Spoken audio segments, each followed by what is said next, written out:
ആദരണീയരായ അധ്യാപകർ, വിദ്യാർത്ഥി സുഹൃത്തുക്കൾ, വിശിഷ്ട അതിഥികൾ, മറ്റ് പ്രിയമുള്ളവർ, ഏവർക്കും സ്നേഹാഭിവാദ്യങ്ങൾ.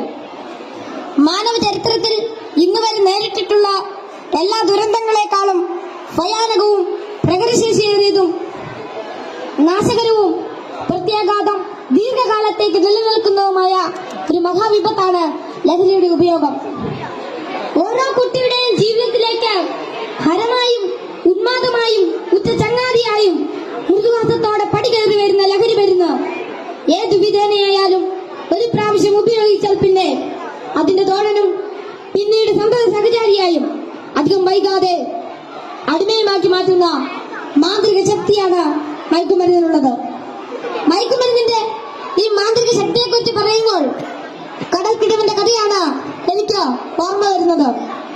കൂട്ടുകാരെ, നിങ്ങൾ കടൽക്കിടവന്റെ കഥ കേട്ടിട്ടില്ലേ? വെയിലാറുന്ന സായാഹ്നങ്ങളിൽ കടൽ തീരത്തിന്റെ മണൽത്തട്ടിൽ നടക്കാനാവാതെ അവശനായി കിടക്കുന്ന വൃദ്ധനെ കാണാം. കരുത്തരായ യുവാക്കൾ ഒറ്റയ്ക്ക് ആരെങ്കിലും അടുത്തെത്തിയാൽ തന്നെ അല്പദൂരത്തേക്ക് മാറ്റിക്കിടത്താൻ ചെറുപുഞ്ചിരിയോടെ വിനയാജ്ഞനായി അപേക്ഷിക്കും.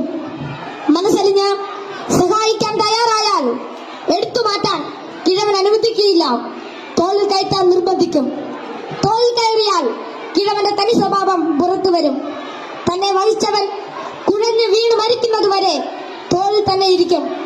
നന്നേ ഭാരമുള്ള കിഴവനെ ചുമന്ന യുവാവ് മരിച്ചു എന്ന് ബോധ്യമായാൽ ഇറങ്ങി അല്പമകലെ മാറിക്കിടക്കും, അടുത്ത ഇരയെയും കാക്കാൻ. ഇതുപോലെയാണ് ലഹരിയുടെ ഉപയോഗവും. ഒരു പ്രാവശ്യം രുചിച്ചു നോക്കിയാൽ പിന്നെ രക്ഷപ്പെടൽ അസാധ്യം എന്നല്ല, എന്നാലും വലിയ പ്രയാസം തന്നെ.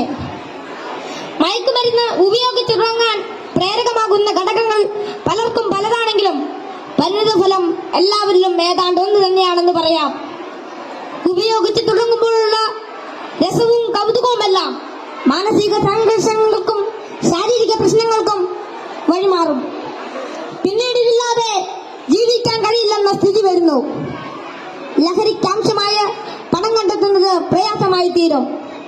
അപ്പോൾ അതിനായി കുറുക്കുവഴികൾ തേടുന്നു. അങ്ങനെ അധാർമിക ജീവിതത്തിനും കുറ്റകൃത്യങ്ങൾക്കും പ്രേരിപ്പിക്കപ്പെടുകയും കുടുംബത്തിനും സമൂഹത്തിനും നിയമപാലകർക്കും തലവേദനയായി മാറുന്നു. ഇതിന്റെ എല്ലാം ബാക്കി പത്രം എന്ന് പറയുന്നത് നിരാശ, ഏകാന്തത, മാനസിക പിരിമുറുക്കം, ശാരീരിക പ്രശ്നങ്ങൾ, മാനസിക വിഭ്രാന്തി എന്നിവയാണ്. ഈ പ്രശ്നങ്ങൾ ഇവരെ നിഷ്ക്രിയരും നിർജീവനുമാക്കി തീർക്കുന്നു.